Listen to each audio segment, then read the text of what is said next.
ಯಲ್ಲಪ್ಪನವರು, ಗಂಗಹನುಮಯ್ಯನವರು, ಹೀಗೆ ಎಲ್ಲರೂ ಕೂಡ ಒಕ್ಕೋರ್ಲಿಂದ ಇವತ್ತು ಅವ್ರನ್ನ ಸಪೋರ್ಟ್ ಮಾಡ್ಕೊಂಡು ಹೊರಟಿದ್ದೇವೆ. ಅದಕ್ಕೆ ನಾವು ಹೇಳೋದಾಗೋದಿಲ್ಲ, ಅದಕ್ಕೆ ನೀವು ಕೈ ಜೋಡಿಸಬೇಕಾಗತ್ತೆ. ಇನ್ನು 22 ದಿವಸಗಳ ಕಾಲ ನಾವು ಈ ಬಿಸಿಲನ್ನು ಕೂಡ ಲೆಕ್ಕಿಸಿ ಕೆಲಸ ಮಾಡಬೇಕು. ಇಲ್ಲಿ ನಾವು ಹೇಳ್ಬಿಟ್ಟಿದ್ದೀವಿ ಅಂತ ಹೇಳಿದ್ರೆ ಆಗೋದಿಲ್ಲ.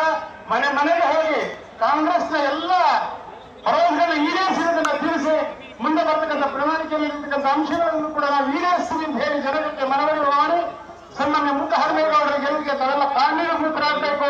ಈ ಮೂಲಕ ತುಮಕೂರಲ್ಲಿ ಒಂದು ಹೊಸ ಇತಿಹಾಸವನ್ನು ನಾವು ಸೃಷ್ಟಿ ಮಾಡೋಣ. ಮುದ್ದಹನುಮೇಗೌಡರ ಬಗ್ಗೆ ಎಲ್ರಿಗೂ ಗೊತ್ತಿದೆ, ಪಕ್ಷಾತೀತವಾಗಿ ಅವರಿಗೆ ಓಟನ್ನು ಹಾಕ್ತಾರೆ. ಕಾಂಗ್ರೆಸ್ನ ಭರವಸೆಗಳು ನಮ್ಮ ಜೊತೆ ಇದೆ. ಹಾಗಾಗಿ ತಮ್ಮೆಲ್ಲರಿಗೂ ನನ್ನ ಮಾತು ಮುಗಿಸ್ತೀನಿ. ನಮಸ್ಕಾರ. ವಾಸಣ್ಣವರು, ರವಿಶಂಕರ್ ಅವರು, ಕಾಂತರಾಜರವರು, ಶಫಿ ಅಹಮದ್ ಸಹಮದ್, ರಫಿ ಅವರು, ಇಕ್ಬಾಲ್ ಅವರು, ಶ್ರೀ ಲಕ್ಕಪ್ಪನವರು, ಗಂಗಹನುಮಯ್ಯನವರು, ಹೀಗೆ ಎಲ್ಲರೂ ಕೂಡ ಒಕ್ಕೋರ್ಲಿಂದ ಇವತ್ತು ಅವ್ರನ್ನ ಸಪೋರ್ಟ್ ಮಾಡ್ಕೊಂಡು ಹೊರಟಿದ್ದೇವೆ.